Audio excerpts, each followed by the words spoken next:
కంటికి రప్పు వలె కాపాడిన ఎబెనెజరే, నీకు కృతజ్ఞతాస్తుతులు చెల్లిస్తూ ఉన్నాం. కొద్ది నిమిషాలు నీ మాటలను ఆలోచించాలని ఆశ కలిగిన వారమై మేముండగా, వినగలిగే చెవులు, గ్రహించగలిగే మనసులు మాకు దయచేయండి. వాక్యాన్ని విని విడిచిపెట్టి వారికి మేముండగా వాక్య ప్రకారముగా బ్రతకడానికి కృప దయచేయండి. నిలువబడిన వాడును నేను, నా నోట నీ మాటలు ఉంచి నీ వాక్కులతో మాతో మాట్లాడమని, నీ వాక్యము మనిషిని బ్రతికించేదని, నీ వాక్యము మనిషికి నెమ్మదినిచ్చేదని ఎరిగిన వారమై ఈ సన్నిధిలో నీ వాక్యము కొరకు వేగిర పడుతూ ఉండగా, మంచి నేలను పడిన విత్తనముల వలె మా హృదయం అనే నేలపై వాక్యం అనే విత్తనము ఫలించి మా జీవితాల్లో వృద్ధి చేస్తూ వాక్యం మాకు దయచేయమని యేసుక్రీస్తు నామములో అడిగి వేడుకొంచున్నాము తండ్రి. మంచిది. ఈరోజు నేను చెప్పబోయే అంశం ఏంటంటే హిజ్కియా కాలంలో ఉజ్జీవము అనే అంశాన్ని రోజు మనం ఆలోచన చేద్దాం.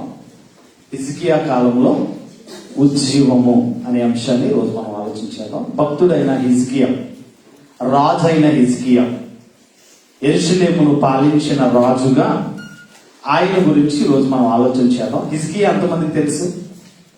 మీ అందరికీ తెలుసా హిజ్కియా? ఓకే, రాజు అయిన హిజ్కియా గురించి రోజు ఆలోచన చేద్దాం. హిజ్కియా కాలంలో ఉజ్జీవం, ఒకసారి చెప్పండి. హిజ్కియా కాలంలో ఉజ్జీవం. హిజ్కియా జీవితాన్ని క్రైస్తవ జీవితానికి చాలా దగ్గర పోలికలు ఉంటాయి. ఈరోజు హిజ్కియా మనకు ఒక పాఠాన్ని నేర్పుతూ ఉన్నాడు. ఆ పాఠాన్ని జాగ్రత్తగా విందాం. వీలైన వారు రాసుకోండి, వీలైన వారు వాక్యాన్ని జాగ్రత్తగా పరిశీలన చేద్దాం. హిజ్కియా యెరూషలేమును పాలిస్తున్న రాజుగా సుమారుగా 25 సంవత్సరాల వయసులోనే 29 సంవత్సరాలు రాజ్య పాలన చేసిన వాడిగా, యెరూషలేమును పాలించిన వాడిగా హిజ్కియా కనిపిస్తూ ఉంటాడు. హిజ్కియా జీవితంలో ఉజ్జీవాన్ని గురించి ఆలోచించే ముందు హిజ్కియాని దేవుడు ఏ విధంగా పరీక్షించాడు అనేది ఈరోజు మనం ఆలోచన చేద్దాం. బైబిల్ విప్పండి. రాజులు రాసిన 2వ గ్రంథం 20వ అధ్యాయము 1 నుంచి 6 వచనాలు. జాగ్రత్తగా వచనం వెంబడి వచనాన్ని నేను చదువుతాను. జాగ్రత్తగా మీరు వాక్యాన్ని ధ్యానం చేయండి, మీ మనసులో మీరు చదువుకోండి. రాజులు రాసిన 2వ గ్రంథం 20వ అధ్యాయము 1 నుంచి 6 వచనాలు జాగ్రత్తగా చదువుతాం. ఆ దినములలో హిజ్కియాకు మరణకరమైన రోగము కలుగగా, ఆమోజు కుమారుడును ప్రవక్త అయిన యెషయా అతని యొద్దకు వచ్చి, నీవు మరణమగుచున్నావు, బ్రతుకవు కనుక నీవు నీ ఇల్లుని చక్కబెట్టుకోమని యెహోవా సెలవిచ్చుచున్నాడని చెప్పగా, అతడు తన ముఖమును గోడ వైపుకు తిప్పుకొని, యెహోవా, యథార్థ హృదయుడనై సత్యముతో నీ సన్నిధిని నేనెట్లు నడుచుకుంటునో, నీ దృష్టికి అనుకూలముగా సమస్తమును నేనెట్లు జరిగించుతునో కృపతో జ్ఞాపకము చేసుకోమని హిజ్కియా కన్నీళ్లు విడుచుచు యెహోవాకు ప్రార్థించెను. యెషయా నడిమశాలలో నుండి అవతలకు వెళ్ళక మునిపే యెహోవా వాక్కు అతనికి ప్రత్యక్షమై ఇలాగు సెలవిచ్చెను, నీవు తిరిగి నా ప్రజలకు అధిపతి అయిన హిజ్కియా వద్దకు పోయి అతనితో ఇట్లనేమో, నీ పితరుల దావీదు దేవుడవు యెహోవా నీకు సెలవిచ్చినదేమనగా, నీవు కన్నీళ్లు విడిచుట చూచితిని, నీ ప్రార్థన నేను అంగీకరించి ఉన్నాను, నేను నిన్ను బాగు చేసేదను. 3వ దినమున నీవు యెహోవా మందిరమునకు ఎక్కిపోదువు, ఇంకా 15 సంవత్సరములో ఆయుష్ కాలము నీకు ఇచ్చేదను. మరియు నా నిమిత్తము, నా సేవకుడైన దావీదు నిమిత్తము ఈ పట్టణమును నేను కాపాడుచు నిన్నును ఈ పట్టణమును అష్షూరు రాజు చేతిలో పడకుండా నేను విడిపించేదను. చదవబడిన వాక్యము మన వినికిడిలో ఫలించును గాక. హిజ్కియా గురించి మనం ఆలోచన చేయగలిగితే, హిజ్కియా రాజుగా ఉన్నాడు. హిజ్కియా రాజుగా ఉన్నప్పుడు హిజ్కియాకు మరణకరమైన రోగం ఒకటి వచ్చిందట. మరణకరమైన రోగం వచ్చిందట. వచ్చినప్పుడు ప్రవక్త అయిన యెషయా వచ్చి, దేవుడు ప్రవక్త అయిన యెషయాతో చెప్పిన మాట హిజ్కియాతో చెప్తున్నాడు. ఏమనంటే, నువ్వు మరణమగుచున్నావు, నీవు బ్రతకవు, నీ ఇల్లుని చక్కబెట్టు. 3 ముక్కలు. నువ్వు మరణమవుతున్నావు, నువ్వు బ్రతకవు, నీ ఇల్లును నువ్వు చక్కబెట్టుకో. బ్రతికుండగానే చావు కౌరు రావడం అంటే ఫస్ట్ వచ్చిన వ్యక్తి అంటే ఈయనే అవ్వచ్చు బహుశా బైబిల్లో. నీ టైం అయిపోయింది, నువ్వు చనిపోతున్నావు, నువ్వు ఇక బ్రతకవు, నీ ఇల్లుని నువ్వు చక్కబెట్టుకో. ఇలా అన్నప్పుడు హిజ్కియా చేసిన పని ఏంటి అని ఆలోచన చేస్తే, అతడు కన్నీళ్లు విడుచుచు గోడ వైపుకు త్రిప్పి, అతడు తన ముఖమును గోడ తట్టు త్రిప్పుకొని అనే మాట మనం చూస్తున్నాం. అతడు గోడ వైపునకు తిరిగి ఏం చేస్తున్నాడట? 4 మాటలు మాట్లాడుతున్నాడు, ప్రార్థన చేస్తున్నాడు. హిజ్కియా చేసిన ప్రార్థన ఏంటంటే, యెహోవా యథార్థ హృదయుడనై సత్యముతో నీ సన్నిధిని నేను ఎట్లు నడుచుకుంటునో, నీ దృష్టికి అనుకూలముగా సమస్తమును నేను ఎట్లు జరిగించుతునో కృపతో జ్ఞాపకము చేసుకోమని హిజ్కియా కన్నీళ్లు విడుచుచు యెహోవాకు ప్రార్థించాను. ఈ 4 మాటలే మాట్లాడాడు. యెహోవా, నేను యథార్థ హృదయుడనై ఉన్నాను. 2, సత్యముతో నీ సన్నిధిని నేను ఎట్లు నడుచుకున్నానో, నీ దృష్టికి అనుకూలముగా సమస్తమును నేను ఎట్లు జరిగించానో కృపతో జ్ఞాపకము చేసుకోమని హిజ్కియా కన్నీళ్లు విడుస్తూ ప్రార్థించాడు. అంటే హిజ్కియా మరణకరమైన రోగముతో మరణం అవుతున్నాడని ఎరిగిన వాడై ఉండగానే, మరణ వార్త దేవుని సేవకుడు, దేవుని ప్రవక్త అయిన యెషయా వచ్చి చెప్పిన మాట విని ఏం చేస్తున్నాడు? గోడ వైపుకు తిరిగి, అతడు గోడ వైపుకు తన ముఖమును త్రిప్పుకొని ప్రార్థన చేస్తాడు. ఇదో ప్లేస్ లో, హిజ్కియా ప్లేస్ లో నువ్వు నేను ఉంటే ఏం చేసేవాళ్ళు? నేను బైబిల్ చదువుతున్నప్పుడు ప్రాక్టికల్ గా ఆలోచన చేస్తా ఉంటాను. హిజ్కియా ప్లేస్ లో నువ్వు కానీ నేను కానీ ఉంటే, అందరినీ చూడాలని ఉంది. ఒకసారి మా ఆవిడ నేను చూడాలనుకుంటున్నాను, పిల్లల్ని నేను చూడాలనుకుంటున్నాను, అమ్మ నాన్న నేను చూడాలనుకుంటున్నాను, చిన్నగాన్ని వచ్చేయమను, మా ఆవిడని వచ్చేయమను, అమ్మ నాన్న చూడాలి నేను. వచ్చిన తర్వాత అమ్మలక్కలందరూ వచ్చిన తర్వాత ఏం చేస్తాం?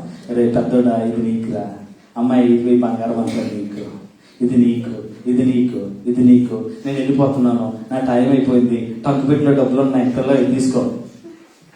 ఇటువంటి మాటలు మాట్లాడతాం మనమైతే. నువ్వు మరణం అవుతున్నావు, నువ్వు బ్రతకవు, నీ ఇల్లును చక్క పెట్టుకో అన్నప్పుడు హిజ్కియా చేసిన ప్రార్థనలో ఒక ఉజ్జీవం కనిపిస్తూ ఉంది. ఆయన చేసిన పని కూడా కనబడుతుంది. ఆయన చేసిన పని కూడా కనబడుతుంది. ఆయన చేసిన ప్రార్థనలో నన్ను బ్రతికించని ఎక్కడా అనలే. చచ్చిపోతానంట, నీ సేవకుడు వచ్చి చెప్పాడు నన్ను బ్రతికించు ప్రభువా, దయచేసి నా మీద దయ చూపించని ఎక్కడ అనలే. ఏమంటాడు? యథార్థ హృదయుడనై సత్యముతో నీ సన్నిధిని నేను ఎలా నడిచానో, నేను ఎలా నడుచుకున్నానో, నీ దృష్టికి అనుకూలముగా సమస్తమును నేను ఎట్లు జరిగించానో కృపతో కృపతో కృపతో జ్ఞాపకము చేసుకోమని కన్నీళ్లు విడిచుచు ప్రార్థించు. ఈరోజు హిజ్కియా నుంచి మనం నేర్చుకోవాల్సింది ఏంటంటే, హిజ్కియా నుంచి కొన్ని విషయాలు మనం నేర్చుకుందాం. ఆ విషయాన్ని మనం ఆలోచన చేద్దాం. హిజ్కియా రాజు అయిన తర్వాత హిజ్కియా ఏమేం చేశాడు, హిజ్కియా కాలంలో ఉన్న ఉద్యమం ఎలా ఉందో ఈరోజు మనం ఆలోచన చేద్దాం. దినవృత్తాంతముల 2వ గ్రంథం 29వ అధ్యాయము. దినవృత్తాంతముల 2వ గ్రంథం. ఎవరి ఈరోజు దినవృత్తాంతముల 2వ గ్రంథం 29, 30, 31, 32 అధ్యాయాలు చూస్తాం ఈరోజు మొత్తం. దినవృత్తాంతముల 2వ గ్రంథం 29వ అధ్యాయము. 2వ దినవృత్తాంతముల గ్రంథం 29వ అధ్యాయము మొదటి నుంచి మనం చదువుకుందాం. లేకపోతే మొదటి వచనం చదువుదాం. నేను చదువుతాను. హిజ్కియా ఏలనారంభించినప్పుడు 20 ఏళ్ల వాడై 29 సంవత్సరంలో యెరూషలేమును ఏలెను. అతని తల్లి జకరియా కుమార్తె, ఆమె పేరు అబియా. అతడు తన పితరులకు దావీదు చర్యమంతటి ప్రకారము యెహోవా దృష్టికి యథార్థముగా ప్రవర్తించెను. అతడు తన ఏలుబడి యందు మొదటి సంవత్సరము మొదటి దినమున యెహోవా మందిరపు తలుపులు తెరిచి వాటిని బాగు చేసి. 3వ వచనం చాలా ఇంపార్టెంట్. 3వ వచనం చాలా ఇంపార్టెంట్. హిజ్కియా యాలాలు ఆరంభించినప్పుడు, అంటే హిజ్కియా యెరూషలేమును పాలిస్తున్నప్పుడు, హిజ్కియా యెరూషలేము పట్టణాన్ని పాలిస్తున్నప్పుడు, యెరూషలేమును పాలిస్తున్నప్పుడు కాలములో హిజ్కియా వయసు ఎంతంట? 25 సంవత్సరాలు. అంటే స్టిల్ యంగ్స్టర్ అన్నమాట. ఎలా ఉన్నాడు? యవనస్తుడు. 25 సంవత్సరాల యవనస్తుడిగా ఉన్నాడు. అతడు 29 సంవత్సరాలు పరిపాలన చేశాడు. 25 సంవత్సరంలో పాలనలోకి రాజుగా వస్తే 29 సంవత్సరాలు ఏం చేశారట? పరిపాలన చేశారట. చేసిన తొలి దినాల్లో ఆయన చేసిన పని ఏంటి? 3వ వచనం చెప్తాడు, అతడు తన ఏలుబడి యందు ఈ మొదటి సంవత్సరము మొదటి నెల యెహోవా మందిరపు తలుపులను తెరిచి వాటిని బాగు చేసి, ఒకసారి చెప్పండి, మందిరపు తలుపులు తెరిచి, అందరూ చెప్పండి నాతో, మందిరపు తలుపులు తెరిచి వాటిని బాగు చేసి. ఈరోజు మనం క్రైస్తవులుగా దేవుడన్నా దేవుడు పని అన్నా మనకి ఎంత నిర్లక్ష్యం అని ఆలోచన చేస్తే, అందుకే పౌలు గారు ఫిలిప్పీలకు రాసిన పత్రికలో చాలా చక్కటి మాట మాట్లాడుతూ ఉంటాడు.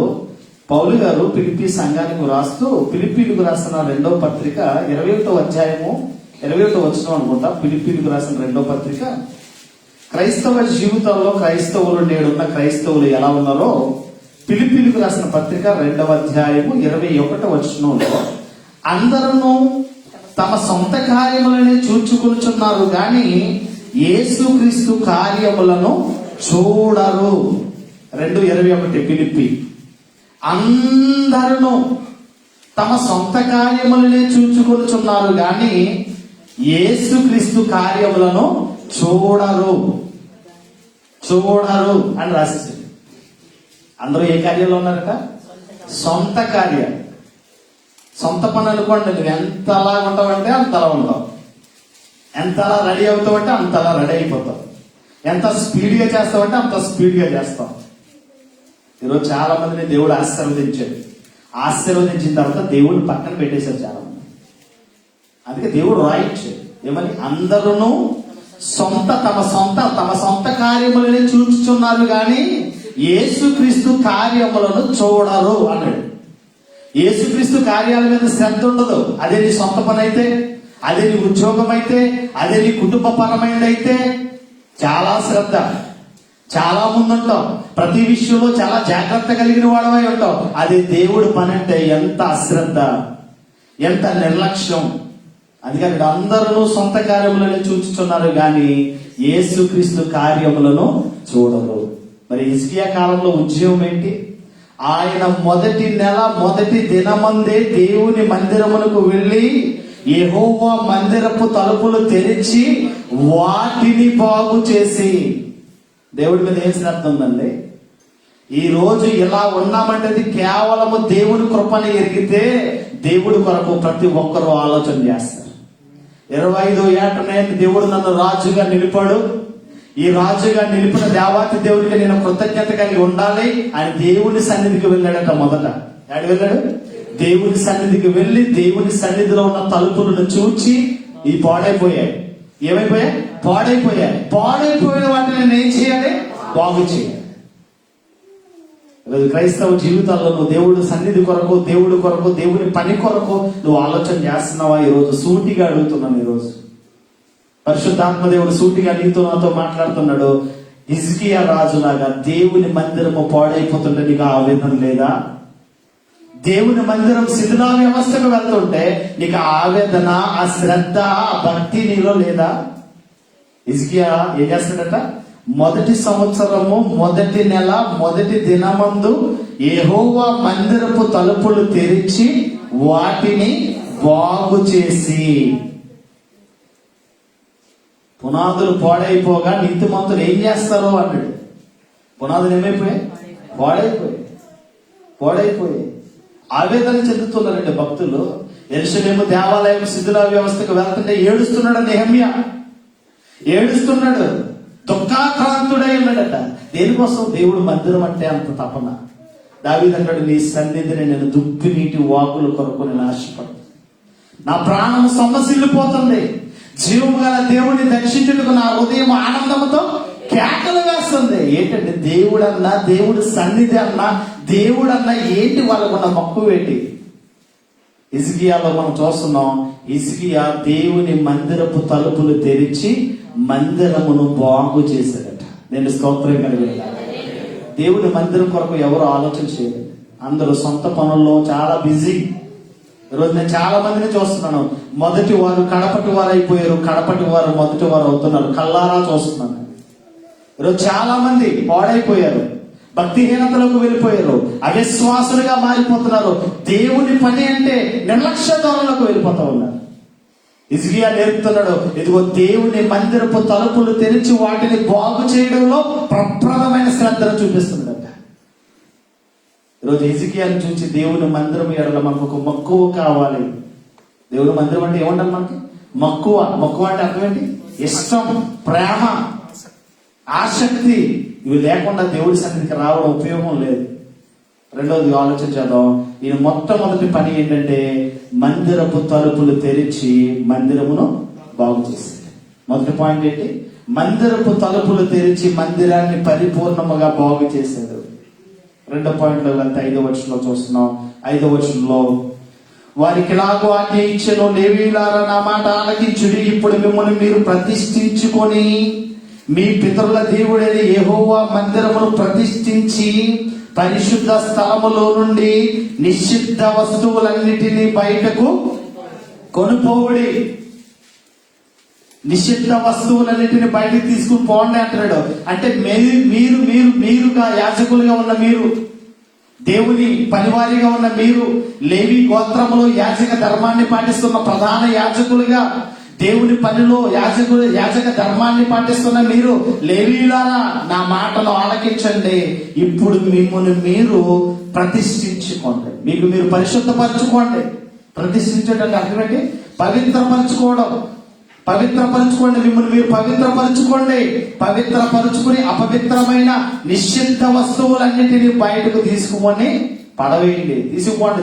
దేవుని మందిరములో పనికిరాని పాత్రలు వేయాలంటే తీసుకెళ్ళి పడవేయండి. అపవిత్రమైన పాత్రలు, అపవిత్రమైన ఏ వస్తువు ఉన్నా పరిశుద్ధ స్థలంలో ఉండడానికి వీల్లేదు, తీసుకెళ్లి బయటపడేయండి అంటే యాజకులు చెప్తున్నాడు. పవిత్రపరచుకోండి, ప్రతిష్ఠించుకోండి, పరిశుద్ధ స్థలములో నుండి నిశ్చిత వస్తువులన్నింటినీ బయటకు తీసుకుని కొనుపోవుడి. పడేయండి, బయట పడేయండి అంటాడు. బయటికి కొనుపోవుడి అంటే నిశ్చిత వస్తువులు, అపవిత్రమైనవి, పనికిరాని పాత్రలన్నింటినీ కూడా ఏం చేయమంటాడు? తీసివేయండి. ఈరోజు సంఘంలో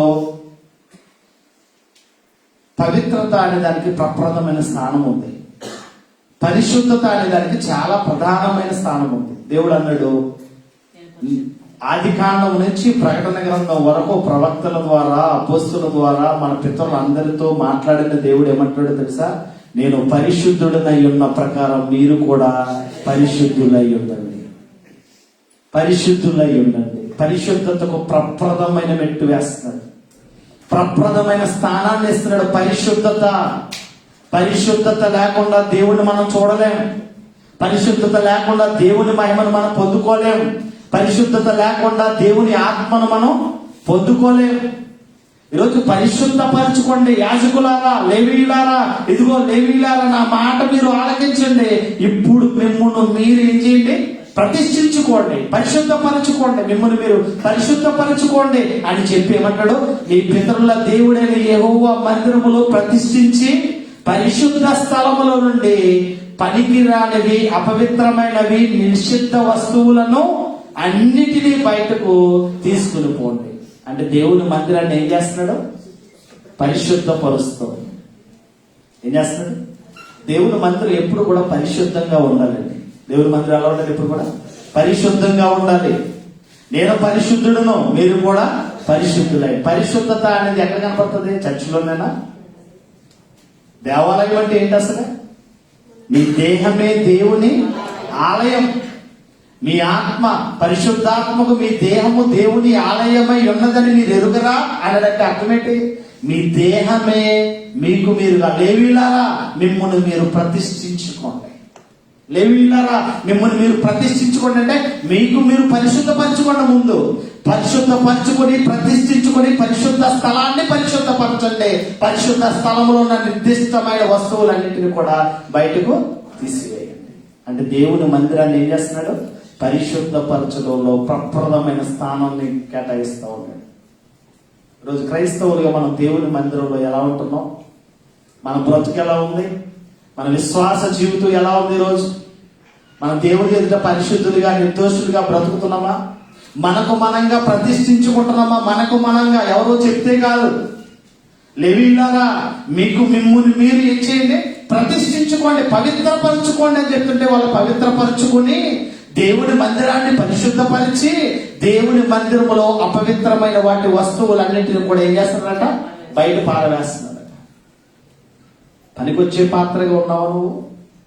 వాడబడే పాత్రగా ఉన్నావా నువ్వు? దేవుడి మందిరంలో వచ్చాము, కూర్చున్నాము, విన్నాము, పాడాము, ఇచ్చాము, వెళ్ళిపోయామంటే నీ వలన దేవునికి ఏమీ ఉపయోగం లేదు.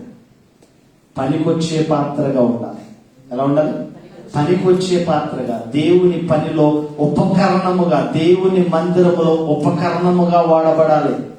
చూడండి, కీబోర్డు ఉపకరణంగా వాడబడుతుంది, తబలా ఉపకరణంగా వాడబడుతుంది, సౌండ్ సిస్టమ్ ఉపకరణంగా వాడబడుతుంది, ప్రతిదీ కెమెరా ఉపకరణంగా వాడబడుతుంది. మరి నువ్వేం వాడబడుతున్నావు?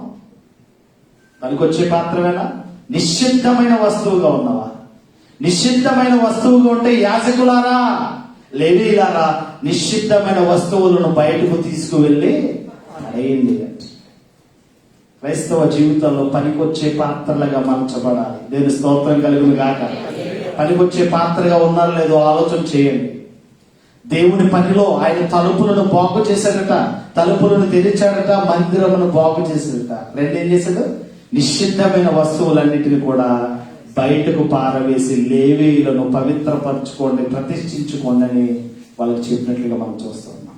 హిజ్కియా కాలంలో ఉజ్జీవానికి మూల కారణం ఏంటో తెలుసా? హిజ్కియా అంతలా ఉజ్జీవించబడ్డానికి ఏంటి secret? The Boost the secret of my energy అంటాడు. అప్పుడు ఎవడలేడు? ఎవడ సచ్చినోడట? ఎవడలేడు? Boost is my secret of energy అని. హిజ్కియా కాలంలో ఉజ్జీవం ఎలా వచ్చిందో తెలుసా? హిజ్కియా కాలంలో ఎందుకు అంత ఉజ్జీవింపబడ్డాడో తెలుసా? ఒకసారి చూడండి, బైబిల్ ఇప్పుదాం. హిజ్కియా కాలంలో ఎందుకు అంత ఉజ్జీవింపబడ్డాడో 29వ అధ్యాయంలోకి వెళ్తే, 29వ అధ్యాయము 20వ వచనాన్ని చదువుతున్నాం. 29:20లో అప్పుడు రాజైన హిజ్కియా పెందలకడే లేచి పట్టణపు అధికారులను సమకూర్చుకుని యెహోవా మందిరమునకు పోయెను. నాకు చాలా ఇష్టమైన పదం ఇది. దినవృత్తాంతముల 2వ గ్రంథం 29వ అధ్యాయము 20వ వచనం అంటాడు, రాజైన హిజ్కియా పెందలకడే లేచి పట్టణపు అధికారులను సమకూర్చుకొని యెహోవా మందిరమునకు. ఎందుకంటే పెందలకడే లేచిందట. పెందలకడే తాను లేచి తన కింద ఉన్న అధిపతులందరినీ సమకూర్చుకొని, అధికారులందరినీ సమకూర్చుకొని యెహోవా మందిరానికి వెళ్ళిపోయాడట. యెహోవా మందిరానికి వెళ్ళి ఏం చేస్తాడండి? ఈయన ప్రార్థన చేస్తున్నాడు, బలి అర్పణ చేస్తున్నాడు. ఏం చేస్తున్నాడు? పెందలకడే లేస్తున్నారా మీరు? డ్యూటీకి వెళ్ళిపోతుంటారు కదా కదా డ్యూటీకి అలారం పెట్టుకుని మరి లెగిస్తాం. ఉలిక్కుబడి లెగిసి మొహం కడుక్కోపోయినా నోట్లో నీళ్ళు పొక్కిలించుకునైనా పాసి మొహంతోనైనా పోవడానికి రెడీ. కానీ దేవుడు మందిరానికి వెళ్ళడానికి పెందలకడే లేస్తున్నామా? ఆదివారం వచ్చిందంటే మొక్క లేకపోతే ముద్ద దిగదు మనకి. ఆ రోజు అట్టుకొత్తడు ఈయన తెచ్చి కేజీ అడతడి మొక్కన్న శుభ్రంగా వండుకొని శుభ్రంగా బేవని తిని అప్పుడు బయలుదేరతారు. టైం పంచువాలిటీ లేనోడిని దేవుడు శ్రద్ధ పెట్టండి. క్లియర్గా చెప్తాను. దేవుడికి సమయం, దేవుని సన్నిధి అన్నా దేవుడన్నా ప్రప్రదమైన స్థానం ఇవ్వకుండా నువ్వు నిర్లక్ష్యం చేస్తావంటే దేవుడు కూడా నిన్ను నిర్లక్ష్యం చేస్తాడు. వెళ్తావా? పాటలు పాడుతూ ఉంటారు, ఆరాధన వెళ్ళిపోతే సరిపోతుంది. వాక్యంకి అర్థం కాదు లేదు, లాస్ట్ ఆశీర్వాదానికి వెళ్ళిపోతే భక్తులు అంతా ఉంటారు. చూస్తూ ఉంటారు మీరు ఒకసారి అప్పుడప్పుడు కరెక్ట్గా ఆశీర్వాదం వచ్చేస్తూ ఉంటాం. అంటే ఆశీర్వాదం మిస్ అవ్వకూడదు పాపం, మనకి ఫ్లైట్ మిస్ అయి ఉంటుంది కోసం.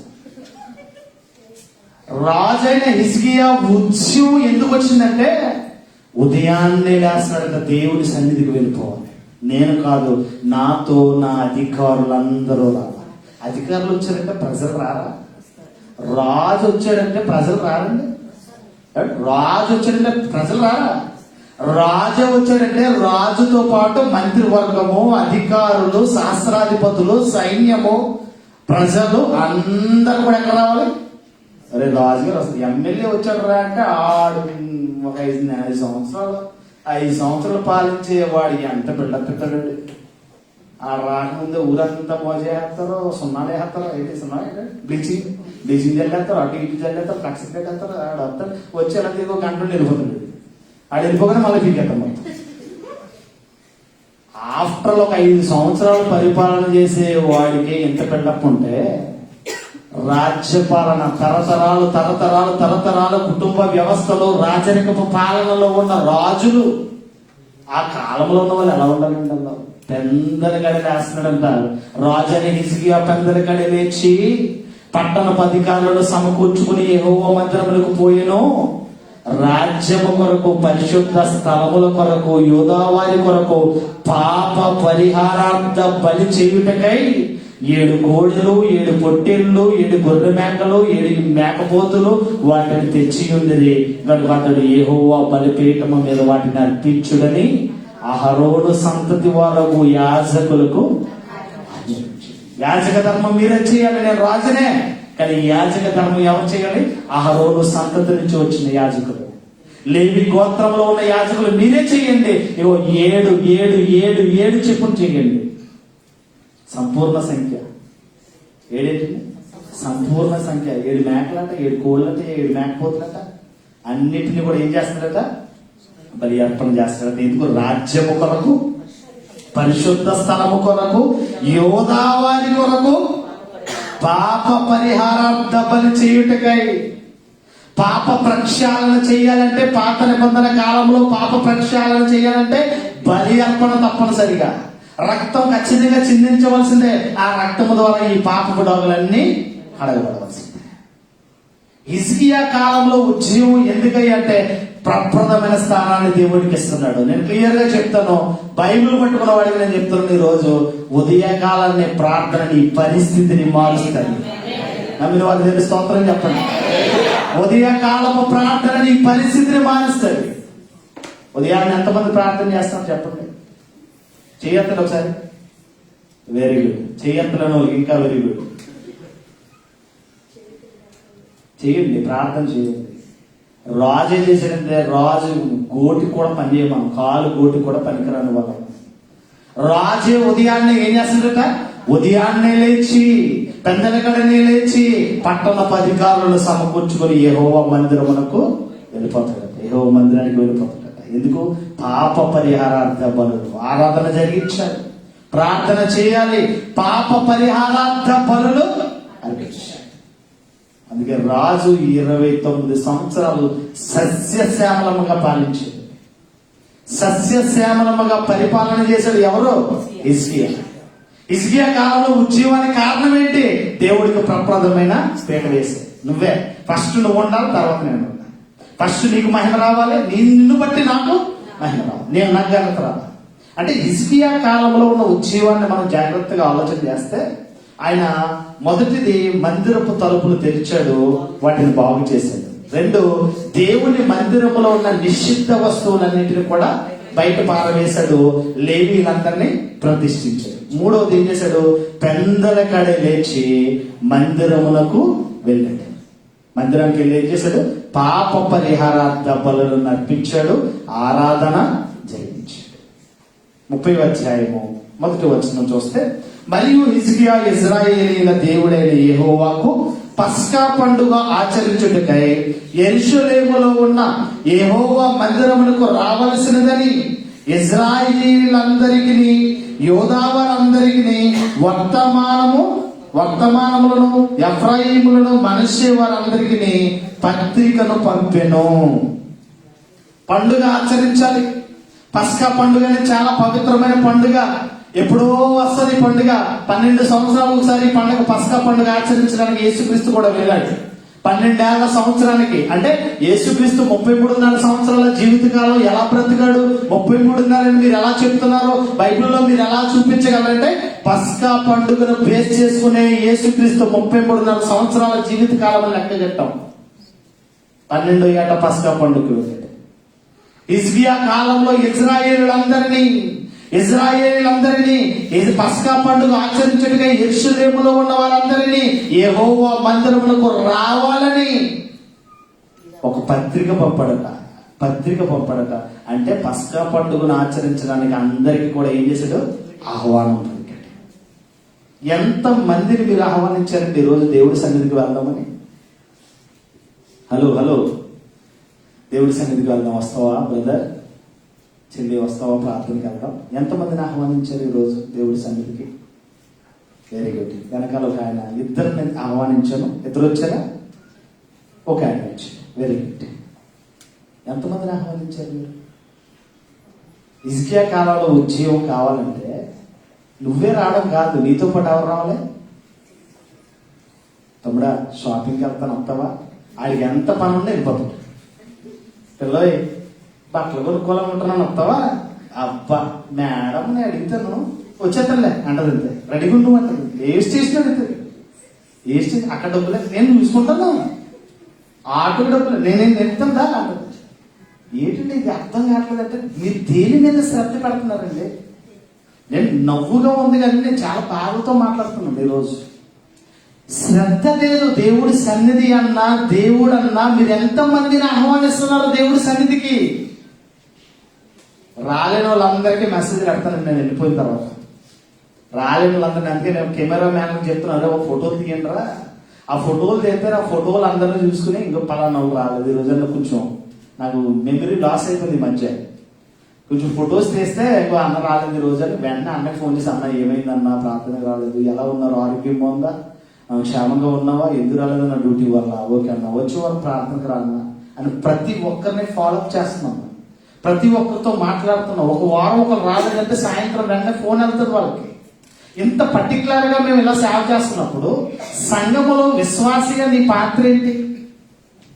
హిజ్కియా లాగా బ్రదర్ చర్చికి వెళ్దాం వస్తారా, సిస్టర్స్ ప్రార్థనకి వెళ్దాం వస్తారా, ఎంతమందిని ఆహ్వానిస్తున్నారు మీరు? ఇటువంటి వాటికి ఆహ్వానించదండి. ఎటువంటి ఆహ్వానిస్తారు కదా? హిజ్కియా కాలంలో ఉద్యోగానికి గల కారణం ఏంటంటే ఏం చేస్తున్నాడు? ఆహ్వానిస్తున్నాడు, పత్రిక చాటిస్తున్నాడట, పత్రికను పంపుతున్నాడట. మనస్సే వారికి పత్రికను పంపిణీ, ఎఫ్రాయిమును మనస్సే వారికి ఏం చేశాడట? పత్రిక పంపుతాడు. అంటే జనులను సమకూర్చడంలో ఆయన ప్రప్రదమైన స్థానాన్ని కేటాయిస్తున్నాడు. ఏం చేస్తున్నాడు? జనులను సమకూర్చడంలో దేనికి? పస్కా పండుగ అంటే ఏంటి? దేవుని ఆరాధన చేయడానికి. చాలా మంది క్రిస్మస్ వస్తుంది కదా మనకి, క్రిస్మస్ మీరు ఎంతమందిని ఆహ్వానిస్తారు? అప్పుడు వచ్చేస్తారండి పండగ క్రైస్తవులు వస్తారు, నాకు తెలుసు. ఎప్పుడు వస్తారండి? సంవత్సరానికి ఒకసారి వస్తారండి దేవుడి సన్నిధికి. ఎప్పుడంటే కిస్మిస్ ఏదో ఉంటుంది కదా, కిస్మిస్ ఆ కిస్మిస్కి వెళ్తానండి. పండగ క్రైస్తవులు అంటారు. ఏ క్రైస్తవులలో? దేవుడిని ఆరాధించడానికి నువ్వు వస్తున్నావా, నీతో పాటు మరొకరు నువ్వేం చేయాలి? అక్క ప్రార్థనకి వెళ్దాం రా, తమ్ముడు ప్రార్థనకి వెళ్దాం రా, బ్రదర్ ప్రార్థనకి వెళ్దాం రా అని ఏం చేయాలి? ఆహ్వానించాలి. నువ్వే రావు, నువ్వే దేవుడి సన్నిధి అంటే నీకు ఇంట్రెస్ట్ ఉండదు, ఇంకొకరిని ఎలా పిలుస్తావు? హిజ్కియా కాలంలో ఉజ్జీవానికి గల కారణం ఏంటంటే అందరినీ ఏం చేస్తాడు? పస్కా పండుగ ఆచరిద్దాం రండి అని అందరికీ కూడా ఏం చేస్తాడు? పత్రికలు, ఆహ్వాన పత్రికలు పంపుతూ ఆహ్వానిస్తున్నాడు అందరినీ. దేవుడి సన్నిధిలో అందరూ ఉండాలండి. దేవుడు ఏమంటాడు? సమస్త జనులారా నా యొద్దకు ఏం చేస్తున్నారు? ప్రయాసపడి, ప్రయాసపడి భారం. ఏ భారం ఇది? అప్పుల భారం, పాప భారం. ఏ భారం ఇది? అప్పుల భారాలు ఉన్నారు, అది డ్యూటీకి వెళ్ళిపోతా ఉంటారు. ఓవర్ టైం ఇస్తానన్నారండి, మరి అలా పోతాయి. అలా ఓవర్ టైం అంటే దేవుడి సన్నిధిలో గొడవపడేది అంతేగా. ఎవడో ఫ్రెండ్ వచ్చాడంటే, మా ఫ్రెండ్ వచ్చాడండి, మరి ఎక్కడో అబుదాబి నుంచి వచ్చాడు నన్ను రమ్మన్నాడండి, మరి అలా పోతాయండి. దేవుడి సన్నిధి నువ్వు చెప్పాలి. నువ్వు నిజంగా క్రైస్తవుడు అయితే నాకు పని ఉంది, నేను రాను, నేను చర్చికి వెళ్ళాలి, నేను చర్చికి వెళ్ళాలి కాబట్టి నేను రానని చెప్పాలి నువ్వు క్రైస్తవుడు అయితే. అటువంటి క్రైస్తవులు ఉన్నారు ఇక్కడ, అటువంటి కోవకు చెందిన వాళ్ళు ఎవరైనా ఉన్నారు ఇక్కడ? నాకు పని ఉందండి, నేను చర్చికి వెళ్ళండి, ఆదివారం నేను చర్చికి వెళ్ళిపోవాలండి, నేను రానండి, నెక్స్ట్ రోజు ఎప్పుడైనా వస్తాను అన్నారు. అది కదా నిజమైన క్రైస్తవ్యం. హిజ్కియా కాలంలో ఉజ్జీవన గల కారణం ఏంటంటే సకల జనులను దేవుడి సన్నిధికి పస్కా పండుగను ఆచరించడానికి ఏం చేస్తున్నాడు? సమకూరుస్తూ ఉన్నాడు. ఏం చేస్తున్నాడు? సమకూరుస్తున్నాడు. ఈరోజు ఎంతమందిని సమకూరుస్తున్నారు? మీరు రక్షించబడ్డారు. రక్షించబడిన నీవు నీ జీవిత కాలంలో ఒకరినైనా రక్షించావా? భారం లేదు నీకు. ఆత్మల పట్ల భారము లేదు, స్వార్థ పట్ల భారము లేదు, దేవుడి ఎడల భారము లేదు. నీకు ఏ బాధ వచ్చినా దేవుడు కావాలి కదా. ఏ బాధ రాని, ఏ ఇబ్బంది రాని, ఏ సమస్య రాని వద్దురా బాబన్న దేవుడు గుర్తొస్తాడు. చాలా మంది, ఎంతమందిని చూసిన నా జీవితకాలంలో, ఎంతమందిని ఏంటి బాధ వస్తే దేవుడు గుర్తొస్తాడు, బాధ రాకపోతే దేవుడు గుర్తురాడు. ఏదో మొట్టిగా పడాలి, వస్తారు అంటే ఈ రోజు మనుషులు ఆపదల మొక్కులు వాడిగా దేవుడు నమ్ముతూ ఉంటారు. ఇటువంటి వాళ్ళు ఏమన్నాడు తెలుసా బైబిల్లో? దౌర్భాగ్యులు అని. ఏమన్నాడు? భూమి మీద నీ వంటి దౌర్భాగ్యుడు ఎవడం ఉన్నాడు అని అంటే అవసరాలకు దేవుడిని నమ్మితే ఏమవుతారట? దౌర్భాగ్యులు, పనికి మాలలు. క్రైస్తవ జీవితాల్లో దేవుడి సన్నిధిని మనం వస్తున్నామంటే మనతో పాటు అనేకులను మనం ఏం చేయాలి? సమకూర్చాలి, సమకూర్పు చేయాలి. హిజ్కియా కాలంలో ఉజ్జీవన గల కారణం అందరినీ కూడా సమకూరుస్తున్నాడు. ఎందుకు? పస్కా పండుగను మనందరం ఆచరించాలి. ఇగో మనస్సే వారికి, ఎఫ్రాయిం వారికి, ఇజ్రాయేలీల వారికి ఇదిగో పత్రికలు పంపండి, అందరినీ రమ్మనండి, ఆహ్వాన పత్రికలు పంపించండి. అబ్బా, ఆహ్వాన పత్రికలు పంపిస్తున్నాడు అంటే దేవుడి సన్నిధికి వెళ్ళాలని నీకు ఉండాలి, అనేకులు దేవుడి సన్నిధికి తీసుకువెళ్ళాలని కూడా ఉండాలి. ఈరోజు చూడండి, ఒక సిస్టర్ వచ్చింది, ఆవిడ మనం ఒక ఇద్దరు తీసుకుని వచ్చి, అంటే మనం చేయవలసిన పని మనం చేయాలి. సంఘం ఆశీర్వదించబడాలని ఓ ప్రార్థన చేస్తే, సంఘం ఓ ఆశీర్వదించబడాలని ఓ ప్రార్థన చేస్తే ఆశీర్వదించబడిపోతే ఏం చేయాలి? దాంతో పాటు పని చేయాలండి. పని చేయకుండా సంఘం ఎలా అభివృద్ధి చెందుతుందండి? క్రైస్తవ జీవితంలో హిజ్కియాను మాదిరి పెట్టుకుని ఒకరికి ఒకరు మనం ఏం చేయాలి? ఆహ్వానం పలకాలి. మరొక మాటను మనం చూద్దాం. 31వ అధ్యాయము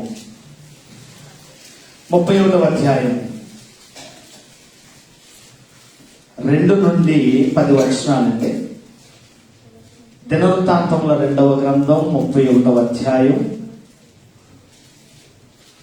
దినవృత్తాంతముల 2వ గ్రంథం 31వ అధ్యాయము 2 నుంచి. అంతటి హిజ్కియా ఎవరి సేవా ధర్మము వారు జరిపించుకున్నట్లుగా యాజకులు వరుసల ప్రకారముగాను, లేవీయులు వారి వరుసల ప్రకారముగా నియమించెను. దహన బలులను సమాధాన బలులను అర్పించుటకు, సేవను జరిగించుటకును, కృతజ్ఞతాస్తుతులు చెల్లించుటకును, యెహోవా పాలెము ద్వారముల యొక్క స్తుతులు చేయుటకును యాజకులను లేవీయులను నియమించెను.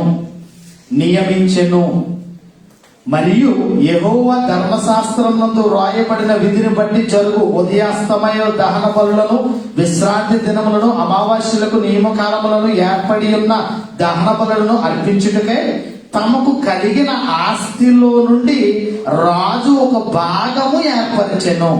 మరియు యెహోవా ధర్మశాస్త్రమును బట్టి యాజకులు లేవీయులు ధైర్యము వహించి తమ పని జరిగించుటకు ఎవరి భాగమును వారికి ఇయ్యవలసినదిగా యెరూషలేములో కాపురమున్న జనులకు ఆజ్ఞాపించెను.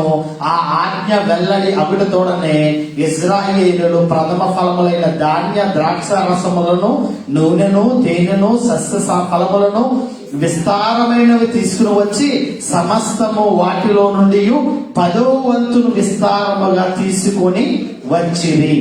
యూదా పట్టణస్థులు కాపురమున్న ఇశ్రాయేలు వారు యూదావారును ఎద్దులలోను గొర్రెలలోను 10వ వంతును తమ దేవుడైన యెహోవాకు ప్రతిష్టములైన వస్తువులుగా 10వ వంతును తీసుకుని వచ్చి కుప్పలుగా కూర్చిరి. ఒక భాగం ఇచ్చేసరికి హిజ్కియా కాలంలో ఉజ్జీవానికి ఈ యాజక ధర్మాన్ని పాటిస్తున్న యాజకులు, ఈ సువార్తను వీళ్ళ పరిచర్య జరిగిస్తున్న లేవి గోత్రానికి, అహరోను సంతతిలో ఉన్న యాజకులకి ఇదిగో నా ఆస్తిలో ఒక భాగాన్ని వాళ్ళకి ఇచ్చేస్తున్నారు. ఇప్పుడు మీరు గోత్రాలుగా ఉన్నారు కదా, గోత్రాలుగా ఉన్న మీరందరూ కూడా మీ కార్య ధర్మ ప్రకారముగా మీరేం చేయండి? దశమ భాగాలు ఇవ్వండి. ఏమివ్వాలి? దశమ భాగాలు ఇవ్వండి అని చాటించాడుట. చాటిస్తే 5వ వచనంలో ఈ ఆజ్ఞ వెల్లడి అగుటతోడనే ఇజ్రాయేలులు ప్రథమ ఫలములైన ధాన్య ద్రాక్షారస నూనె తేనె సస్య ఫలములు విస్తారముగా తీసుకుని వచ్చింది. సమస్తము వాటిలో నుండి 10వ వంతులు విస్తారముగా తీసుకొని వచ్చింది. కానుకలు తెమ్మని చెప్పగానే కానుకలను తీసుకొచ్చేసారట. ఏం చేయాలట? కానుకలు తేవండి అంటే ఏం చేయాలట? అందరూ కూడా కానుకలు తెచ్చేసారట. అన్నిటిలో నుంచి, ధాన్యంలో నుంచి, ఫలాలలో నుంచి, తేనెలో నుంచి, నూనెలో నుంచి, పశువులలో నుంచి, వాళ్ళకి కలిగిన ఆస్తిలో నుండి ఏం తెచ్చారట? దశంభాగం. దశంభాగం అంటే అర్థం ఏంటంటే 10వ వంతు. నీ జీతం 1000 రూపాయలు అయితే 100 రూపాయలు దశంభాగం అంటుంది. 10%. ఈ రోజుల్లో వాళ్ళు అలా తేవడానికి నేను క్లియర్గా అడుగుతాను, దేవుడు పని కొరకు అడుక్కోవాల్సిన అవసరం ఉందా? ఆజ్ఞ ఇచ్చాడా, బ్రతిమాలుకున్నాడా? సరిగ్గా చదవండి అక్కడ. ఆయన ఆజ్ఞ ఇచ్చాడా, బ్రతిమాలుకున్నాడా? ఏమంటే మీరెంత ఇస్తారండి, మీరెంత ఇస్తారండి, మీరెంత ఇస్తారండి, ఇదే అడుక్కోవడం ఏంటి దేవుడు పనికి? దేవుడు నిన్ను ఆశీర్వదించిన కొలది వాణి ధర్మము ప్రకారముగా దేవుడు మిమ్మల్ని ఆశీర్వదించిన ప్రకారంగా దేవునికి ఇవ్వండి అని ఆజ్ఞాపిస్తే వాళ్ళ ప్రకారంగా వాళ్ళు ఏం చేశారట? పట్టుకొచ్చి ఇచ్చేసారట. ఎలా పట్టుకొచ్చారట? యెహోవాకు ప్రతిష్టములైన వస్తువులలో 10వ వంతులు తీసుకుని వచ్చి గొప్పగా కూర్చిరి. అబ్బా, ఏం చేయాలట? పోగు పెట్టేయాలంటే పట్టుకొచ్చి. అడుక్కుంటారే కానీ ఎవరట. దేవుడు పనికి ఏం చేయాలి? ఇలా చెయ్యాలండి. ఎవరైనా ఎంత ఇస్తారో, లేకపోతే ఒక్కొక్కరు లేచి ఎంత ఇస్తారో అడుక్కోవాలి. సిగ్గులేదా మీకు? సిగ్గులేదా? క్రైస్తవ జనాంగానికి చెప్తున్నాను, సిగ్గులేదా? అడుక్కునే పరిస్థితి ఏంటి? దౌర్భాగ్యం కదా ఇది. దేవుడు నిన్ను ప్రేమించాడు, దేవుడు నిన్ను ఆశీర్వదించాడు, దేవుడు నీకు ఇచ్చాడు. దేవుడికి ఇచ్చింది దేవుడికి ఇవ్వడానికి నీకు ఇబ్బంది. నీకు దశంభాగాలు ఎంతమంది ఇస్తున్నారండి? దశంభాగం ఎంతమంది ఇస్తున్నారు? దశంభాగాలు ఎంతమంది ఇస్తున్నారు చెప్పండి. మీ కష్టార్జితంలో 10వ వంతు దేవుడికి ఇస్తున్నారా? దశంభాగం అసలు ఎందుకు అసలు దశంభాగం? పాస్టర్ గారికి అంటే దేవుని మందిరము సమృద్ధిగా ఉండాలి. దేవుని మందిర పరిచర్యలో ఎక్కడా కుంటి పడకూడదు. పరిశుద్ధుల పరిచర్య కొరకు, సువార్థికుల పరిచర్య కొరకు, అనాథులుగా, విధవరాలుగా, దేవుని పిల్లలుగా, తల్లిదండ్రులు కోల్పోయిన వారికి ఆదరణ కలిగించడానికి సువార్త ప్రకటనకు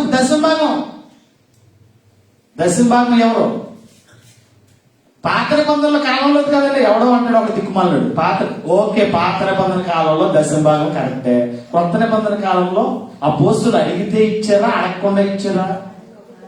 భూములను, ఇండ్లను అమ్మి దాన్ని వెల తెచ్చి అపోస్తుల పాదముల దగ్గర పెట్టారట. అడిగారా? అడిగితే పెట్టారండి.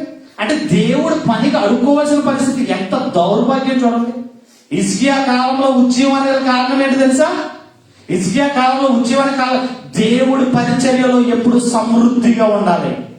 దేవుడి మందిరం ఎక్కడ కొదువు అవ్వకూడదు. కనుక మీ ధర్మము చెప్పున దేవుడు మిమ్మల్ని ఆశీర్వదించిన ప్రకారంగా ఇవ్వండి అనే ఆజ్ఞ ఇవ్వగానే కుప్పలుగా తెచ్చి పడేశారు. కుప్పలుగా కూర్చారట. చూడండి ఎంత బాగుంది. ఈ వచనంలో అంటాడు, ఎవరిని కుప్పలుగా రాశిగా పెట్టారు. 10వ వచనంలో యెహోవా మందిరంలో జనులు కానుకలు తెచ్చుట మొదలు పెట్టినప్పటి నుండి మేము సమృద్ధిగా భోజనము చేసినను చాలా మిగిలి ఉన్నది.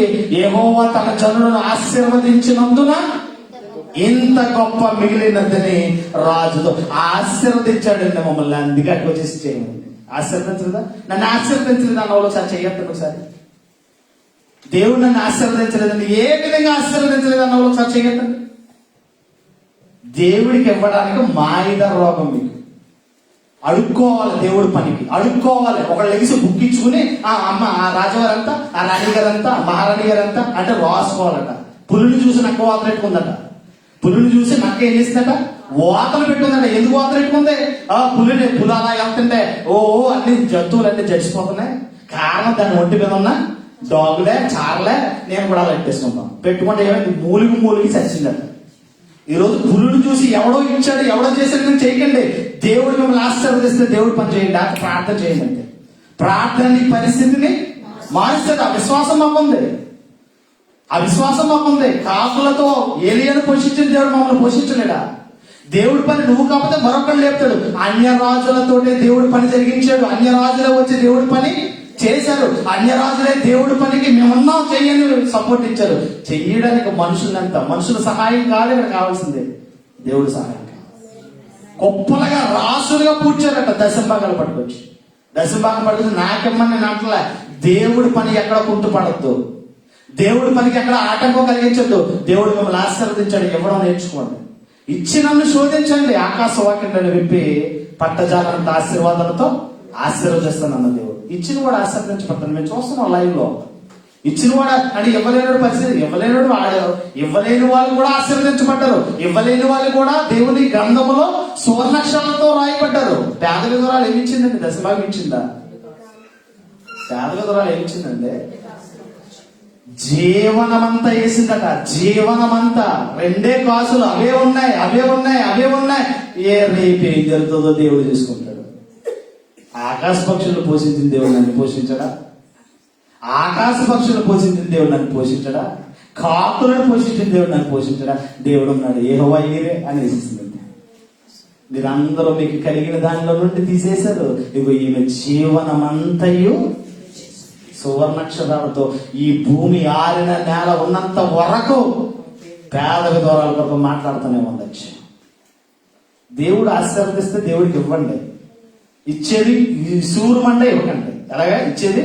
ఉసూరుమంట, మూలుకుంట, ముక్కుకుంట, సనుక్కుంట ఇవ్వకండి దేవుడికి. అది ఆశీర్వాదం కాదు, మీకు శాపమే. ఇస్తే దేవుడికి ఉత్సాహంగా ఉండే. ఉత్సాహముగా ఇచ్చేవాడిని దేవుడు ప్రేమిస్తాడట. ఉత్సాహంగా ఇచ్చేవాడు దేవుడు ప్రేమిస్తాడట. ఉసురుమంట ఇస్తే ఏం ప్రేమిస్తాడు? ప్రేమించడం పోయి శపిస్తాడు. జాగ్రత్త. హిజ్కియా కాలంలో ఉజ్జీవానికి కారణం ఏంటని ఆలోచన చేస్తే వాళ్ళు ఏం చేశారట? కానుకలు తెమ్మని చెప్పగానే దాని వలన మందిరంలో సమృద్ధిగా మందిరం నింపబడతాడు. ఇగో ఇన్ని కానుకలు ఇలా రావడం వల్ల మేము కడుపు నిండా ఆహారం తింటున్నామయ్యా. ఇది కేవలం దేవుడు మమ్మల్ని ఆశీర్వదించినందునే మేము దేవుడికి ఇస్తున్నాం. దేవుడికి ఇస్తున్నాం. ఎవరికి ఇస్తున్నారు మీరు? దేవుడికి ఇస్తున్నారు. దేవుడికి ఇచ్చింది దేవుడినే పోదు. ఈరోజు క్రైస్తవ జీవితంలో దేవుడి సొమ్మును కొల్లగొట్టే పరిస్థితి, దేవుడికి ఇవ్వవలసింది కూడా దోచుకునే పరిస్థితి. ఈ విధంగా ఉంటే మనం ఆశీర్వదించుకోవడం. ఉద్యోగం రావాలంటే హిజ్కియాలాగా మనం ముందుకి సాగవలసిన అవసరం ఉంది. చూడండి 30వ అధ్యాయము 19-20 వచనాలు చూద్దాం.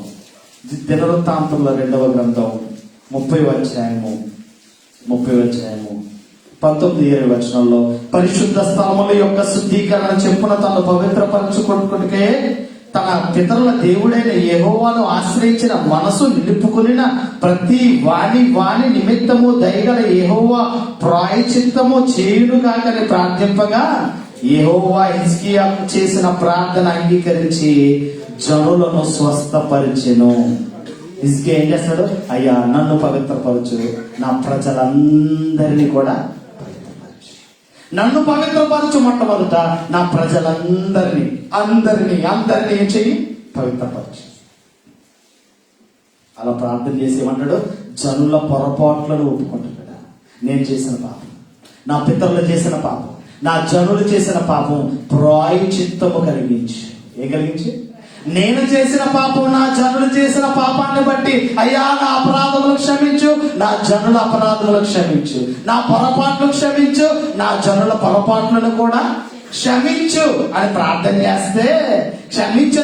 చేస్తే యెహోవా హిజ్కియా చేసిన ప్రార్థన అంగీకరించి జనులను స్వస్థపరిచెను. ఏం చేస్తారట? ఆ ప్రార్థన అంగీకరించి ఏం చేస్తారట? జనులను స్వస్థపరిచాడట. అతిక్రమంలో దాచిపెట్టడు, పెట్టువాడు వర్తిల్లడట. నేను పాపినని ఒప్పుకున్న వాడే స్వస్థపరచబడ్డాడు. యాకోబు రాసిన పత్రికలు అంటాడు, విశ్వాస సహితమైన ప్రార్థన రోగిని ముట్టి స్వస్థపరచును. అతడు పాపములు చేసిన వాడైతే, అతడు తన పాపములు ఒప్పుకున్న వాడైతే స్వస్థపరచబడ్డాడు. ఎవరి దగ్గరికి వెళ్ళవలసిన అవసరం లేదు. ఎవరి దగ్గరకు వెళ్ళి నెత్తి మీద చేయించుకుని ప్రార్థన చేయించుకోవాల్సిన అవసరం లేదు. నీ పాపములను ఒప్పుకుని అయ్యా నేను పాపిని, నీ అతిక్రమములు క్షమించు, నా పాపములు క్షమించు అంటే దేవుడు తన పాపములను క్షమించి దేహానికి స్వస్థతనిస్తాడట. నేను స్తోత్రం కలిగిన కాదు. ఏం చేస్తాడట? హిజ్కియా చేసిన ప్రార్థన పవిత్రపరిచే ప్రార్థన. ప్రార్థన చేశాడు, జనుల పొరపాట్ల కొరకు ప్రార్థన చేశాడు, జనులు చేసిన ఆ పొరపాట్లను క్షమించమని ప్రార్థన చేశాడు, జనులకు స్వస్థతను దేవుడు దయచేశాడు. స్వస్థతను దేవుడు దయచేశాడు. 27వ వచనం చూద్దాం, అద్భుతంగా ఉంటుంది. 27వ వచనంలో, అప్పుడు లేవీయులైన యాజకులు లేచి జనులను దీవింపగా వారి మాటలు వినెను, వారి మాటలు వినబడెను, వారి ప్రార్థన ఆకాశమందునున్న పరిశుద్ధ దేవునికి నివాసమునకు. అబ్బా, మీ ప్రార్థన పరిశుద్ధ దేవుని నివాసానికి చేరుతున్నాయా?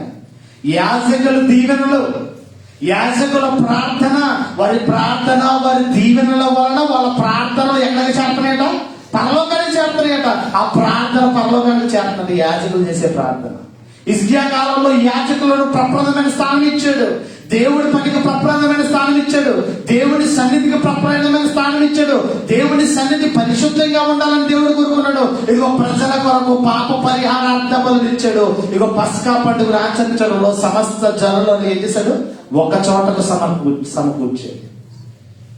దేవుడు సన్నిధి సమృద్ధిగా నింపబడాలని కానుకలు తెమ్మని చెప్పగానే దానిని కానుకలతో రాశిగా దానిని పోగు చేశాడు.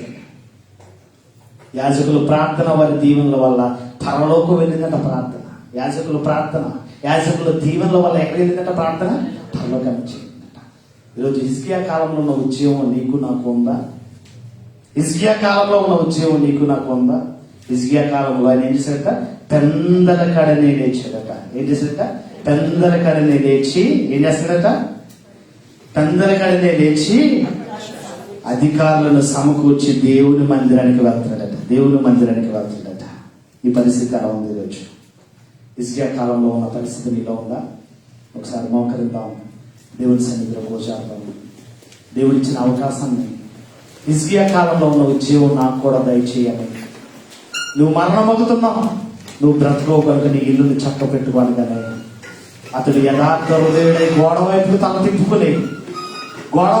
తిప్పుకుని వీలైన వారు మోకరించండి. గోడ వైపుకు తల తిప్పుకుని, యెహోవా యథార్థ హృదయుడనై సత్యముతో నీ సన్నిధిని నేను ఎట్లు నడుచుకుంటునో, నీ దృష్టికి అనుకూలముగా సమస్తమును నేను ఎట్లు జరిగించుకునో కృపతో కృపతో కృపతో కృపతో జ్ఞాపకము చేసుకోమని ప్రార్థించగానే దేవుడు హిజ్కియా ప్రార్థన ఆలకించాడు. దేవుడు హిజ్కియా ప్రార్థన ఆలకించి ఆ ప్రార్థన ఎవరి నోటి నుండి చావు కౌలు వచ్చిందో అదే నోటి నుండి నడిమిసాలలో ఇంకా దాటక మునిపే మరలా నువ్వు హిజ్కియా వద్దకు వెళ్ళు, ఇదిగో ఇంకా 15 సంవత్సరాల ఆయుష్కాలాన్ని ఇస్తున్నానని చెప్పి 15 సంవత్సరాల ఆయుష్కాలాన్ని ఇస్తున్నానని చెప్పింది అని చెప్పగానే మరలా దేవుడు ప్రార్థన ఆలకించి హిజ్కియాకు 15 సంవత్సరాల ఆయుష్కాలాన్ని ఇచ్చాడు. దేవుని దృష్టికి యథార్థంగా ఉన్నావా? దేవుని దృష్టిలో పరిశుద్ధంగా ప్రవర్తన కలిగిన వాడవై ఉన్నావా? ఆయన దృష్టికి సరైన విధముగా సరిగా నువ్వు ప్రవర్తించేవాడి ఉన్నావా? ఆయన ఎదుట నమ్మకంగా నువ్వు బ్రతుకుతున్నావా? ఒకసారి ఆలోచన చేయి. నీ బ్రతుకడా ఉంది? ప్రారంభం చాలా బాగుంది. నీ ప్రారంభం, నీ పరిస్థితి, ఒకప్పుడున్న ప్రార్థన, ఒకప్పుడున్న విశ్వాసం, ఒకప్పుడున్న ఆసక్తి, ఇగో దేవుని నమ్మిన తొలి దినాల్లో ఉన్న భక్తి ఈరోజు నీలో ఉందా? ఒకసారి అడుగు దేవుడి సన్నిధిలో, అయ్యా నాకు మరలా ఉద్యోగాన్ని దయచేయి.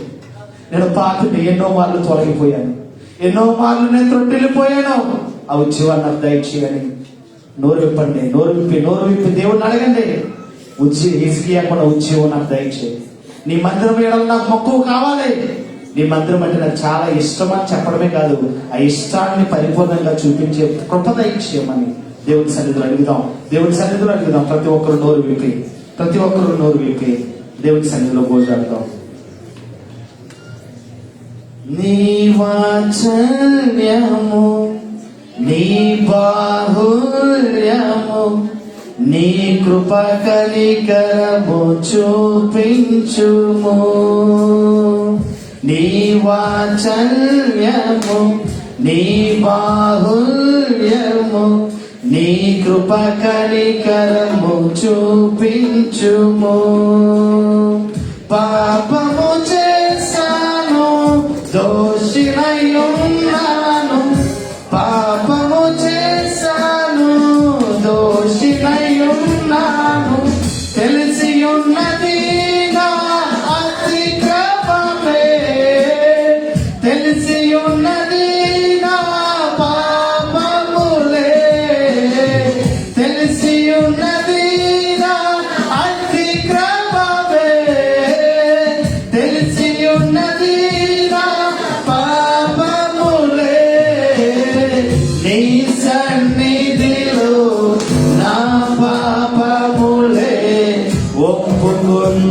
ఒప్పుకొందునయ్యా నీ సన్నిధిలో నా పాపములే ఒప్పుకొందునయ్యా శుద్ధ హృదయం కలుగ చేయుము శుద్ధ హృదయం నాలో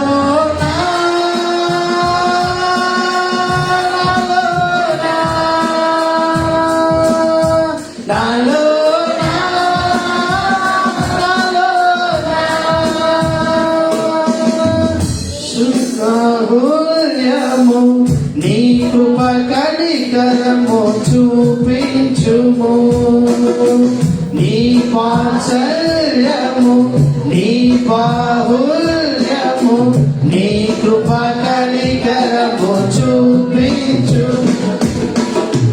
పాపము చేశాను దోషినయున్నాను పాపము చేశాను దోషినయున్నాను తెలిసి ఉన్నది నా అతిక్రమమే తెలిసి ఉన్నది నా పాపములే తెలిసి ఉన్నది నా అతిక్రమమే తెలిసి ఉన్నది నా పాపములే నీ సన్నిధిలో నా పాపములే ఒప్పుకొందునయ్యా నీ సన్నిధిలో నా పాపములే ఒప్పుకొందునయ్యా శుద్ధ హృదయం కలుగ చేయుము శుద్ధ హృదయం కలుగ చేయుము నాలో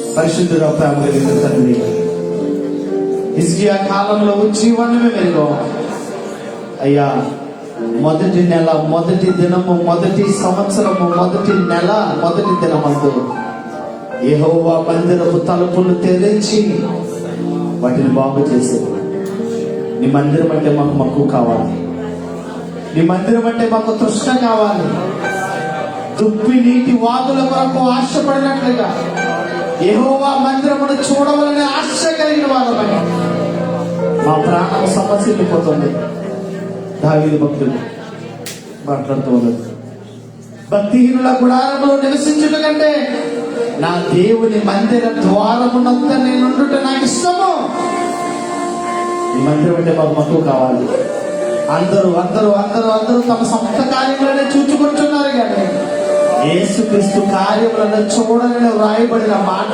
ఇప్పుడు నెరవేరుతూ ఉందయ్యా సాక్షాత్తు మేము చూస్తున్నాం తృప్తిల్లిపోయారు చల్లారిపోయారు అవిశ్వాసులుగా మారిపోయారు భక్తిహీనతలకు వెళ్ళిపోయారు అయ్యా ఈ ఆత్మతో వాళ్ళ హృదయాలను మన్నించండి ఈ ఆత్మతో వాటిని రేపమని సన్నిధిలో ప్రార్థన చేస్తున్నాం సహోదరులారా ఒకరినొకరు రేపుకునుడి పురుగొల్పుకునుడని వాక్యాన్ని ఎరిగిన వాళ్ళ దేవుని కార్యాన్ని జరిగించడంలో దేవుని సువార్తను ప్రకటించడంలో నశించిపోతున్న ఆత్మలను రక్షించడంలో బాధ్యత భారము కలిగిన వాళ్ళు మేము ఉండడానికి కృప దయచేయండి తొట్టిల్లిపోతున్న వారిని బలపరచండి బలహీనులకు బలాన్ని దయచేయండి శక్తిహీనులకు శక్తిని దయచేయండి మేమేమై ఉన్నాం అది కేవలం దేవుని కృప అయి ఉన్నామని ఈరోజు ఎలా బ్రతికి ఉన్నామంటే అది కేవలం దేవుని కృప అది ఎరిగిన వారమై బ్రతికి బట్ట కట్టి ఈ కొరకు నమ్మకంగా బ్రతకడానికి సహాయము దయచేయమని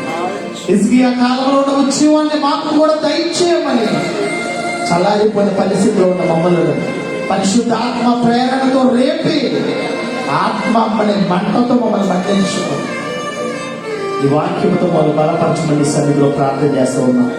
రోజు నూతనంగా వచ్చిన నా సహోదరి తల్లి గారు సుశీల గారి కొరకు హెప్సిబా కొరకు అనిత గారి కొరకు ప్రార్థన చేస్తున్నాం. బిడ్డలు దీవించండి, సంఘముల బిడ్డలను స్థిరపరచండి, దైవికమైన ఆత్మతో వారిని వారి కుటుంబాలను దీవించి ఆశీర్వదించండి. సంఘంలో ఉన్న స్త్రీ పురుషులందరినీ దీవించండి. కోఆర్డినేటర్స్, లీడింగ్ చేస్తున్న పిల్లలు, బస్ కోఆర్డినేటర్స్ అందరినీ, సంఘంలో వాయిద్యాలు వాయిస్తున్న పిల్లలు, చిన్నపిల్లల మొదలుకొని పెద్దవారి వరకు ప్రతి విశ్వాసిని పేరు పేరు జ్ఞాపకం చేసుకుని బిడ్డలు కూడా మానసిక, శారీరక, ఆర్థిక రుగ్మతలు నజరేయుడైన యేసుక్రీస్తు నామములో లయమైపోవును గాకండి, విడుదల కలుగును గాకండి, విమోచన కలుగును గాకండి, స్వస్థత కలుగును గాకండి. ఈ సన్నిధిలో ప్రార్థన చేస్తాం. కృప దయచేయండి. నీ కొరకు నమ్మకంగా బ్రతకాలి, నీ కొరకు నమ్మకంగా బ్రతకాలి. నీవు చెల్లించే రాజ్యానికి వారసులమయ్యే భాగ్యం అందరికీ దయచేయండి. ఇసుకి అలాంటి ప్రార్థన మాకు నేర్పించండి. ఇసుకి అలాంటి తగ్గింపు మాకు నేర్పించండి.